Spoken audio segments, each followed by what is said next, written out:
트레이닝 받은 적도 없는데 굉장히 잘합니다. 질병에 대한 그 진단이 정확하면 정확할수록 그 처방이 정확해집니다. 그 진단의 질이 좋게 되면 처방하는 질도 좋아지는 것입니다. 성경의 모든 내용들은 그 죄를 진단해서 구원을 처방하는 내용으로 다 구성되어 있습니다. 진단과 처방, 죄와 구원, 이 내용으로 전부 다 구성되어 있습니다. 교도소에 많은 죄수들이 있는데 집행유예를 받은 죄수도 있고 3년형, 5년형, 10년형, 또 무기징역, 사형수도 있습니다. 이 모든 죄수들에게 어느 날 사면령, 석방이라는 그런 은총이 주어졌습니다. 그러면 어떤 죄수가 가장 기쁠까요? 당연히 사형수죠. 사형수가 가장 기쁜 것입니다. 정오 태양 하루 가운데 태양 가까이 갈수록 거리가 태양과 가까워질수록 정오죠. 그림자가 더 진해집니다.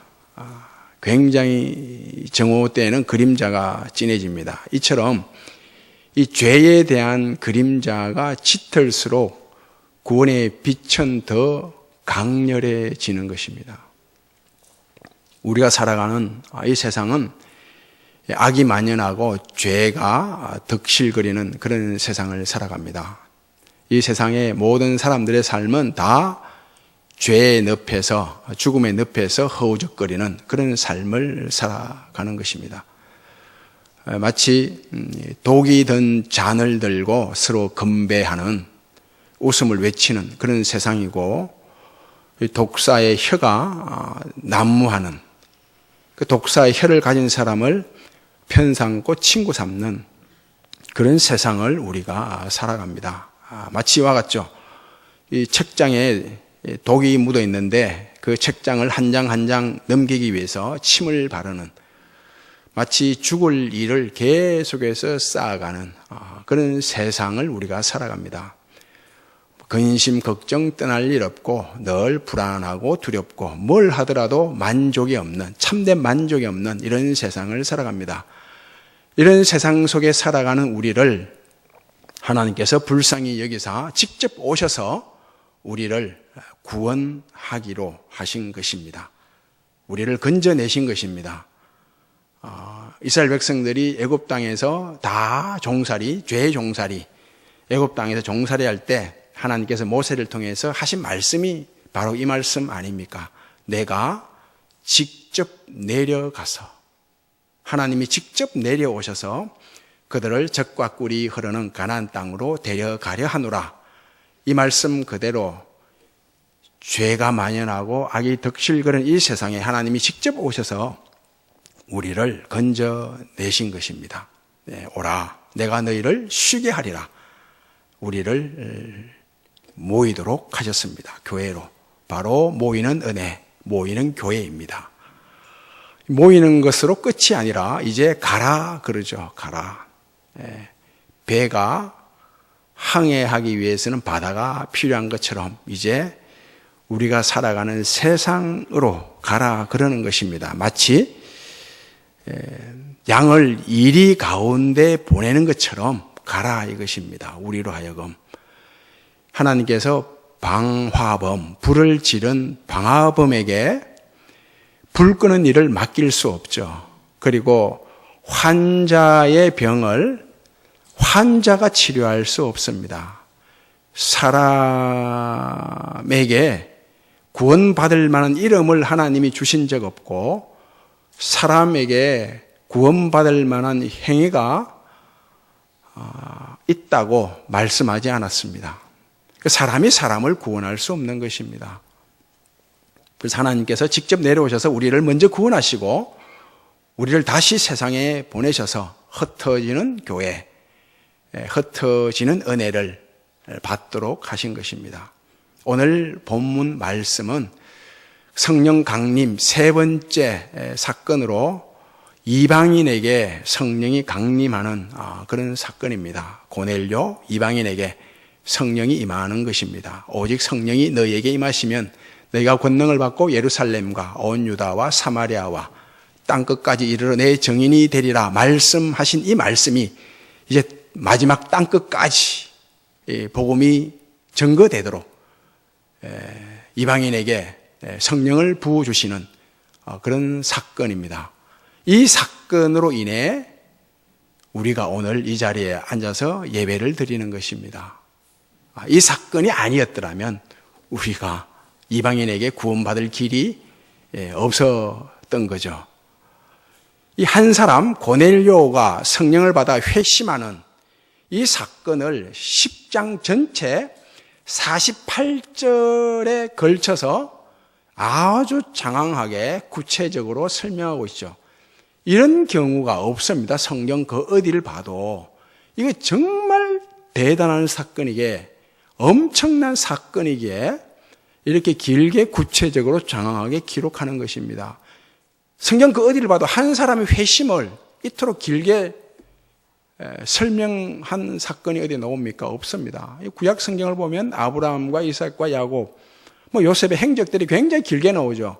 그건 한 사람의 전생에 하나님이 부르시고 믿음으로 살아가는 전생애를 기록했기 때문에 길게 나오는 거예요. 회심만 놓고 보면 이렇게 길게 나온 사건이 없습니다. 그럼 이 사건이 정말 예사롭지 않다. 굉장히 의미심장한 사건이다. 이건 우리가 알 수 있어야 합니다. 이 사도행전 9장에서 사울이 회심을 해요. 사울이 회심을 하고 이 10장에 오면 이 고넬료가 회심을 하게 돼요. 이 9장 사울의 회심과 10장의 고넬료 회심은 아주 밀접한 관련이 있습니다. 예수를 처음 믿고자 할 때, 예수를 안 믿다가 교회 가서 이제 예수를 믿고자 할 때 복음을 전해받고 나도 이제 교회 가서 예수를 한번 믿어봐야 하겠다. 예수를 믿고자 할 때 제일 큰 장애물이 뭘까요? 예수를 믿고자 할 때 제일 걸리는 게 걸림돌이 뭐냐 이것입니다. 두 가지가 있는데 먼저는 과거의 내 행적입니다. 과거에 내가 지은 죄, 과거의 이력과 경력이 예수를 믿고자 할 때 가장 큰 장애물이 돼요. 내가 과거에 이제 그 엄청난 죄, 끔찍한 죄를 지었는데 내가 그렇게 몹쓸 짓을 했는데 내가 어떻게 예수를 믿는단 말인가? 교회 나갈 수 있단 말인가? 굉장히 주저돼요. 과거의 그 나쁜 행실들, 과거가 예수를 쉽게 믿지 못하도록 발목을 잡아요. 사울을 보세요. 사울만큼 예수 믿기 전에 못난 사람 없죠. 몹쓸 사람 없습니다. 정말 악질 중에 악질 아닙니까?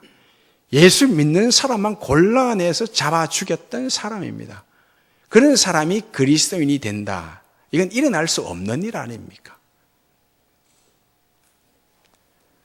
최악의 예수 믿기 전 사람에 있어서 최악의 사람을 꼽으려고 하면 바로 사울이에요.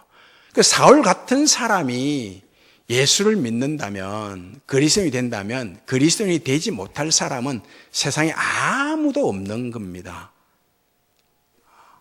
과거에 정말 몹쓸 짓, 끔찍한 죄를 지은 것이 예수 믿는데, 선뜻 믿게 하는데 주저하게 만듭니다. 그 사울의 회심이 9장 사울의 회심이 우리에게 보여주는 것은 복음을 받아들이는데, 예수 믿는데 과거의 행적, 과거의 이력은 아무 문제가 안 된다. 어떤 죄악 속에 어떤 사람이라 할지라도 아무런 문제가 안 된다. 이걸 말씀하죠. 그 복음은 과거를 묻지 않습니다. 과거를 캐지 않아요. 과거에 네가 어제 무슨 짓을 했는지 그걸 묻지 않습니다. 계산하지 않습니다. 따지질 않아요. 그 10장 고넬료의 회심이 우리에게 말하는 것은 예수를 믿을 때 걸림돌이 되는 것, 예수를 믿고자 할 때 걸림돌이 되는 것, 두 번째가 뭔가 하면 현재의 신분이에요. 현재 내 위치, 내 상태, 내 현실, 내 지위, 이것이 예수를 믿게 하는데, 믿고자 할 때 주저하게 만드는 것입니다. 아, 내같이 고귀한 신분의 사람이, 내같이 괜찮은 사람이 어떻게 예수를 믿는단 말인가? 그 예수는 저 천한 사람들, 아래 것들이 믿지, 내 같은 사람이 어떻게 예수를 믿는단 말인가? 고귀한 신분을 가진 사람이 예수를 믿기가 힘들거든요. 그리고 아주 천한 신분의 사람 역시, 야, 내같이 천한 사람이, 비천한 사람이 어떻게 교회 가서 예수를 믿는단 말인가? 현재의 신분과 현재의 지위와 상태와 현실이 예수를 믿고자 할 때 주저하게 만든다고요. 발목을 잡을 수 있다고요. 사마리아 여인을 보십시오. 사마리아 여인, 요한복음 4장에 나오죠. 이 여인은 남편을 5이나 뒀고 지금 삶도 굉장히 형편없잖아요.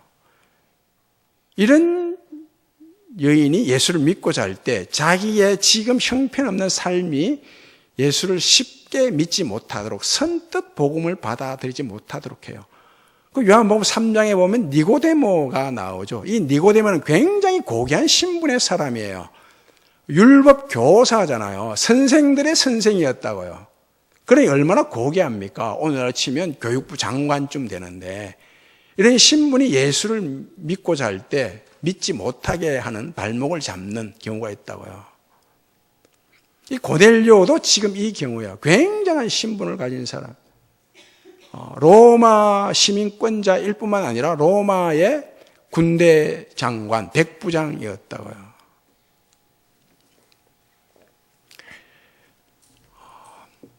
이 백부장 고넬료, 어떤 사람이라고 말씀합니까? 하나님을 경외하고 또 경건한 사람이고 많은 사람을 구제하고 하나님께 항상 기도하고, 한두 번 구제한 것이 아니라 항상 구제하고 많은 사람을 구제하고, 그리고 항상 기도했던 사람이고 경건하고 하나님을 경외했던 사람입니다. 이런 사람이 그리스도인이 아닙니다. 그래서 그 성경에 그 밑줄을 그으시고 이것이 그리스도인이란 뜻은 아니다, 이렇게 써놓으시면 도움이 되겠죠. 이 그리스도인이란 뜻이 아니에요. 하나님을 경외하고 경건하고 그리고 구제를 많이 하고 기도를 항상 했다는 이 말이 이 고넬료가 그리스도인이다, 이런 뜻은 절대 아닙니다. 무슨 뜻인가 하면 이런 뜻이에요. 우리가 주변에 보면 좀 착한 사람이 있죠. 순진한 사람, 순수한 사람, 이런 사람을 향해서 뭐라 말해요? 아, 저 사람은 법 없이도 살 사람이다, 그러잖아요. 그런 내용, 뜻으로 당시 이런 사람을 이렇게 불렀던 거예요. 아, 저 사람은 정말 법 없이도 살 착한 사람이다, 정말 순수한 사람이다, 순진한 사람이다, 얕지 않았다, 이런 뜻이에요. 좀 더 배경을 살펴보면 이스라엘이 바벨론에 의해서 멸망을 당하고 바벨론 그 군대가 유대 사람들, 이스라엘 사람들로 뿔뿔이 이방으로 흩어버리잖아요. 포로로 잡아갑니다. 그래서 그 포로로 잡혀간 유대인들이 이방 곳곳에서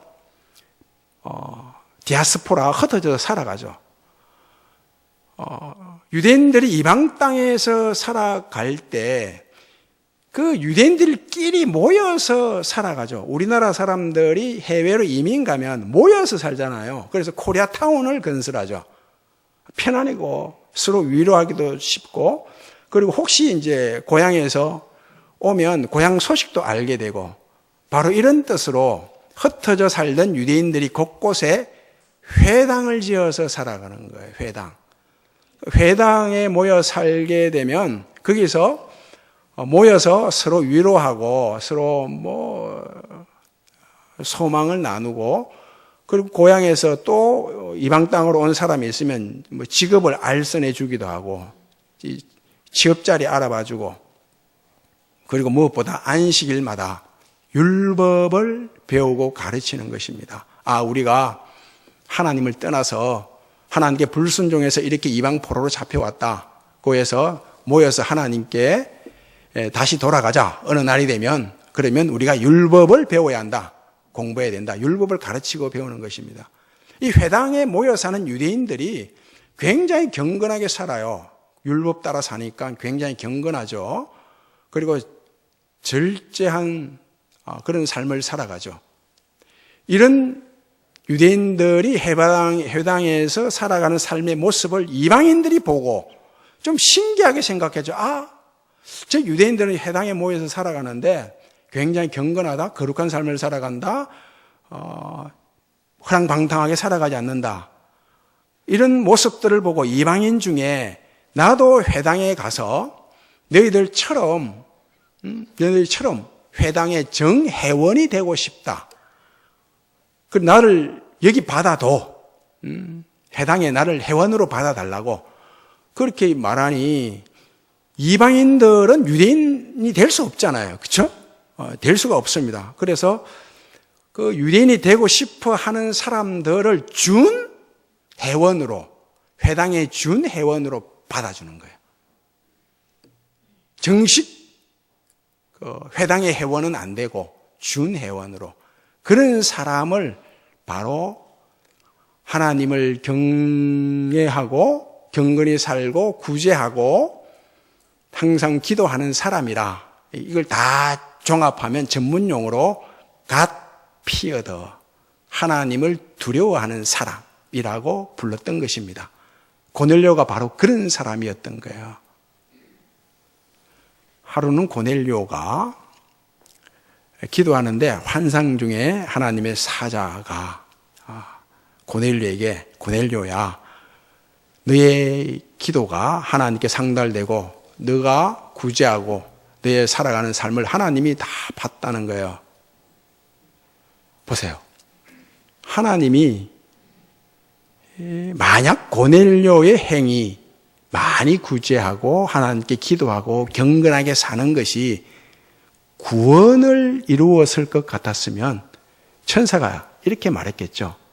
너의 기도와 구제와 경건한 삶으로 고넬료야 구원받았다. 그랬겠죠. 그죠?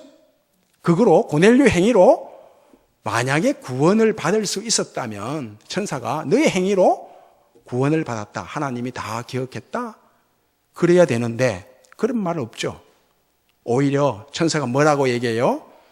저 욥바에 가면 베드로가 있는데 그 베드로를 데리고 와라. 그랬답니다. 그래서 베드로를 초청하기 위해서 사람을 보낸 거예요. 하루길이에요. 쭉 걸어갔죠. 그 다음 날, 이튿날 고넬료가 보낸 사람이 베드로가 있는 곳에 도착할 즈음에 베드로가 기도하는 시간에 기도를 하는데 환상을 보게 되는 거예요. 하늘에서 음식이 내려오는데 이걸 먹으라는 거예요. 베드로에게. 그 베드로가 그 음식들을 가만히 보니 이거 율법에서 먹지 못하는 음식이거든요. 예를 들면 뭐 쭈꾸미 볶음이 내려오고 간장게장이 내려오고 장어구이가 내려오고 뭐 이런 게 내려온 거예요. 아니 주님, 저런 음식들 지금까지 단 한 번도 먹어본 적이 없고 앞으로 먹을 생각도 없습니다. 아니다, 괜찮다, 먹어라. 내가 먹어라. 내가 괜찮다 하면 괜찮은 것이라 먹어라. 아닙니다. 저건 율법에서 철저히 금지한 것이라 먹을 수가 없습니다. 아니다, 먹어라. 3번 반복한 3번. 베드로는 삶과 참 관련이 깊어요. 그죠? 3번째 항상 일이 벌어져요. 3번 부인하게 되죠, 예수님을. 그 3번 부인했을 때 통곡하게 되는 거예요. 그리고 예수님께서, 부활의 주님께서 찾아오셔서 3번 묻잖아. 확인시키죠. 네가 나를 사랑하느냐. 그래서 3번째, 내가 주님을 사랑하는지 주님께서 다 아십니다. 그리고 오늘 또 3번째. 3번 그러고 나서 딱 깼는데, 야, 이 환상이, 이 꿈이 도대체 뭐냐, 긴가, 민가 하고 있을 때, 그때 고넬료가 보낸 사람이 문을 두드리죠. 문을 열게 됩니다. 그 베드로에게 따라가라. 그냥 군말 없이 따라가라. 이렇게 말씀 이미 하셨죠. 이게 바로 성령의 완전 영감이에요. 하나님 나라를 위해서 함께 일을 할 때는 성령께서 항상 이런 식으로 역사합니다. 이게 성령의 완전 영감이에요. 한 사람에게만 하나님께서 하나님의 뜻을 주는 게 아니고 성령으로 같이 주는 거예요. 내게 복음을 전할 마음을 주시고 복음을 듣는 일은 또 마음은 열어서 복음을 들을 수 있는 마음을 주시고 이렇게 함께 하는 것입니다. 물론 한 사람에게 주시는 하나님의 음성이 있어요. 성령의 탄식이 있다고요. 그건 전적으로 자기 변화를 위해서, 자기 자신의 성품, 인격 변화를 위해서 하나님이 개인에게만 주시고 교회 안에서나 봉사할 때나 하나님 나라의 일을 함께 갖고 나갈 때는 하나님이 함께 주시는 거예요. 마음을. 베드로가 따라갑니다. 따라가서 자초지종을 다 얘기하고 난 뒤에 설교하는 거예요. 복음을 전하는 거죠. 예수 그리스도의 화평의 복음을 전합니다. 예수 그리스도께서 우리의 죄를 위해서 십자가에 죽으시고 부활하신 주님을 전합니다. 이 복음은 하나님이 차별 없이 누구에게나 다 주십니다. 이 설교를 마쳤을 때 성령이 내려오시는 것입니다. 말씀을 듣던 모든 이들에게 성령이 임하게 된 것입니다. 이 성령 강림으로 인해서 복음이 땅끝까지 전거되게 된 거고 우리가 성령으로 예수를 믿어 오늘 이 시간에 예배를 드리는 것입니다. 몸이 아파서 병원을 가면 의사가 간호사가 이것저것 먼저 진단부터 하잖아요. 검사하라고 합니다. 엑스레이 찍어봐라, 혈압 재와라, 피검사, 소변검사 이런저런 검사한다고 CT 찍고 MRI 찍고 다 검사를 했는데 엄청난 병이에요. 중병이에요. 이거 3개월밖에 못 삽니다. 집으로 돌아가세요. 의사가 이러지 않죠. 진단을 했으면 이제 처방을 해야 되지 않습니까? 수술하든지 약을 쓰든지 어떻게 하든지 낫게 해야 됩니다. 이처럼 하나님은 만군의 의사이십니다. 만병의 원인인 죄를 치료하는 의사입니다. 선지서들을 보면, 예언서들을 보면 구약에 하나님께서 선지자들을 통해서 이스라엘 백성들의 죄를 지적하죠. 하나님을 떠났기 때문에 여러분들이 이런 고통을 당합니다. 하나님께로 돌아와야 됩니다. 계속해서 죄를 지적합니다. 얼마나 하나님과 멀어져 있는지 아십니까? 계속해서 심판을 선포한다고요. 이래 살다가는 계속해서 하나님과 덩져서 살아가다가는 멸망을 피할 길이 없습니다. 이건 이스라엘 백성들을 멸망시키고 심판하겠다는 뜻이 아니죠. 바로 이어서 선지자를 통해서 하시는 말씀이 어떤 말씀입니까? 예레미야서나 에스겔서 보면 그러죠. 내가 이제 하나님이 말씀하시기를 내가 이제 너희들의 굳은 마음, 완전히 굳어버린 마음을 제거하고 새 마음, 부드러운 마음을 줄 것이고 내가 이제 내 영으로 너희들과 함께 새 언약을 맺으리라. 나의 법을 너희 속에 두겠다고 합니다. 사람의 법은 율법이거든요. 하나님의 법은 뭐예요? 사랑의 법이죠. 결코 정죄함이 없는 성령의 생명의 법이 바로 하나님의 법이에요. 하나님의 법을 너희 속에 두겠다. 성령 강림을 통해서 이제 구원이 시작되고 이루어지고 완성될 것을 하나님께서 말씀하신 것입니다. 하나님이 행하십니다. 이 선교사들이 해외 선교회에서 선교를 하다 보면 그리고 복음을 전하는 사람들이 복음을 전하다 보면 공통적인 말을 해요. 하나님께서 말씀, 복음을 들을 사람을 다 준비해 두셨다. 예비해 두셨다고요. 다 공통적인 말이에요. 하나님이 준비해 뒀다는 거예요. 이 복음을 전하다 보면, 말씀을 전하다 보면 이 사람에게 복음을 전했는데 복음을 듣고 있던 옆 사람이 내가 예수 믿겠다고 하는 경우도 있습니다. 처음 이 사람은 다른 날, 다른 곳에서 다른 방법으로 또 예수를 믿게 되죠. 하나님이 하시는 일이 참 신비롭고 놀랍고 신기합니다. 내가 내 계산에 의해서 내 방식으로 내 계획으로 복음을 전했는데 이 사람이 예수를 믿었다. 그러면 뭐 당연하다 그러지 않겠습니까? 이런 일을 두고 신기하다, 신비롭다 이런 말 안 해요. 그럴 줄 알았다는 거예요. 내 방식, 내 계획대로, 내 계산대로 복음을 전했는데 예수를 믿게 돼요. 그러면 당연한 것 아닙니까? 그런데 내 계획과는 다르게, 내 뜻과 생각과는 다르게 구원 사건이 일어나요. 그러니 신기하고 놀랍다, 신비롭다 이런 말 하는 것입니다. 너희가 때를 얻든지 못 얻든지 복음을 전파라고 하죠. 마찬가지예요. 때를 얻든지 못 얻든지 내가 복음을 전하고 내 계획과 내 방식을 따라 복음을 전하게 되면 때를 얻을 때만, 기회가 있을 때만 복음을 전하게 되는 거예요. 그러나 내가 생각할 때는 이건 지금 복음을 전할 기회가 아닌 거예요. 그런데 복음을 전했어요. 믿게 되는 거죠. 신비롭고 신기하고 놀랍다고 하는 것입니다. 이런 말씀 있죠, 로마서에. 만물이 주에게서 나오고 주로 말미암다가 주께로 돌아갑니다. 이걸 하나님의 섭리라 그래요. 하나님의 원대한 구원 계획, 틀이라고 하죠. 큰 틀.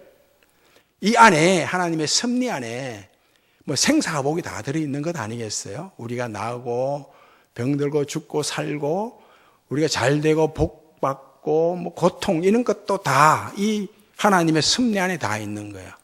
하나님의 구원도 내가 구원받고 하나님의 사람으로 살아가는 것도 이 하나님의 섭리 안에 다 들어있습니다.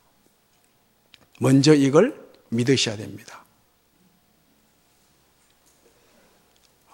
보세요. 하나님께 성령으로 어떤 일을 행하셨는지 우리가 뭐 신학교 가서 정식 신학 교육을 안 받았잖아요. 그리고 그 누구로부터 구체적으로 성경 공부하고 논리적으로 하고 안 배웠잖아요. 그죠? 제자 훈련 뭐 몇 년간 배우고 그래 하지 않았습니다. 그래 하지 않았음에도 불구하고 구원의 진리를 다 알죠, 지금. 어떤 신학 교수, 신학자보다 더 확실하잖아요. 확실히 믿잖아요, 지금. 구원의 진리를. 그러니까 하나님께서 성령으로 행하신 것입니다. 죄가 뭔지, 의가 뭔지, 소망이 뭔지, 삶의 목적이 뭔지, 죽음 이후에 어떤 세계가 있는지 다 아는 거예요, 성령으로. 하나님이 다 때마다 일마다 가르쳐주고 일려주셔서 다 아는 겁니다. 부모가 자식을 키울 때 정말 자식을 훌륭하게, 위대하게 그렇게 키우고 싶지 않습니까? 누구나. 내 자식이 정말 훌륭한 사람이 되었으면 좋겠다. 이런 마음으로 자식을 다 키운다고요. 그런데 그렇게 안 자라잖아요, 자식이. 그렇게 못 키우잖아요, 부모가. 왜 못 키웁니까? 훌륭하게 키우고 싶은데 못 키워요. 왜요? 내게 능력이 없잖아요. 돈도 좀 많아서 뭐 유학도 보내고 뭐 과외 선생, 특별한 과외 선생 붙이고 내한테 능력, 돈도 없고 내가 배운 것도 없고 어디 아는 뭐 지식도 없고 정보도 없고 그래서 능력이 없습니다. 능력이. 그러나 하나님이 우리를 자녀 삼으시고 우리를 하나님의 사람으로 키울 때는 다르죠. 이 부모가 자식 키우는 것과 다르다고요. 하나님은 전지전능하신 하나님이시죠. 못하실 일이 없는 분이에요. 하나님은 충분히 우리를 하나님의 사람으로 키우십니다. 만들어 가세요. 여기에 우리의 소망이 있는 거죠.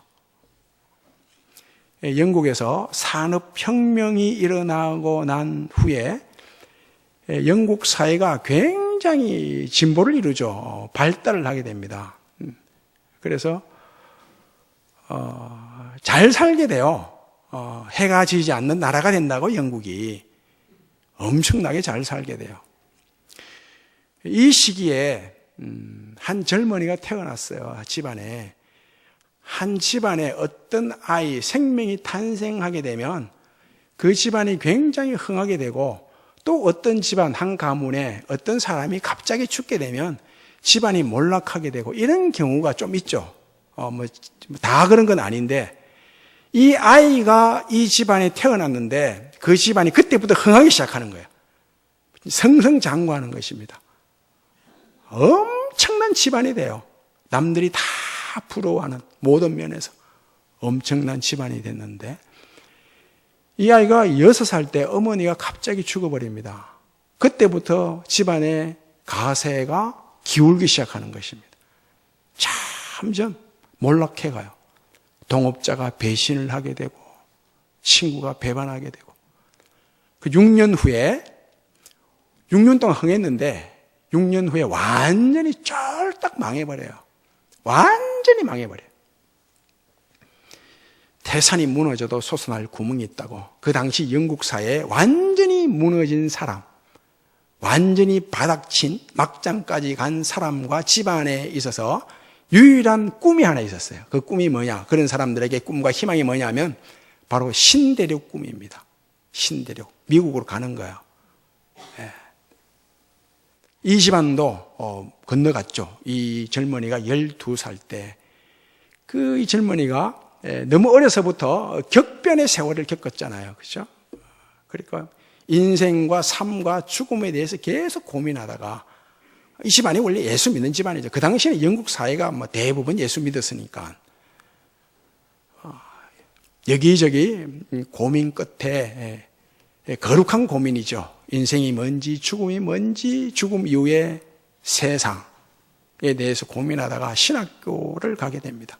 신학교 가서 그 당시에 그 신대륙 미국 그 사회에 뭐가 유행했는가 하면 선교 대회가 굉장히 유행했었어요.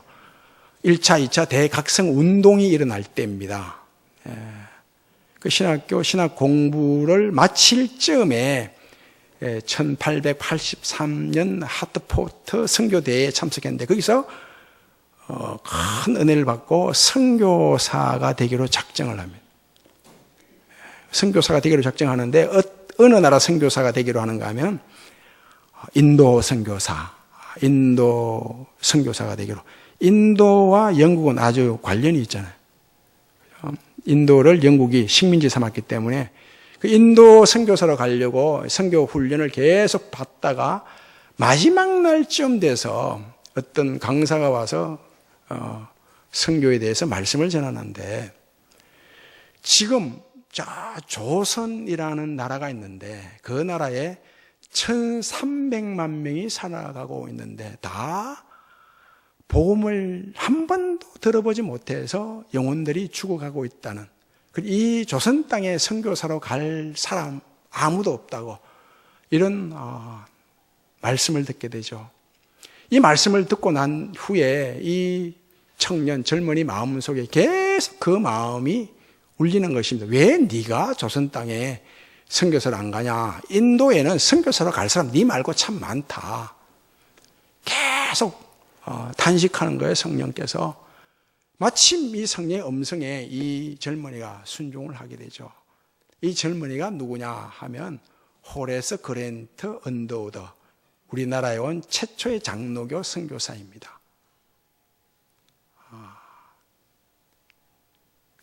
우리가 주일마다 모여서 예배 드리는데, 이 예배를 통해서 하늘의 신령한 은혜와 은사와 선물, 축복들을 만나죠. 모였으면 이제 흩어져야 합니다. 내 삶의 현장에서 그리스도의 증인으로 살아가셔야 됩니다.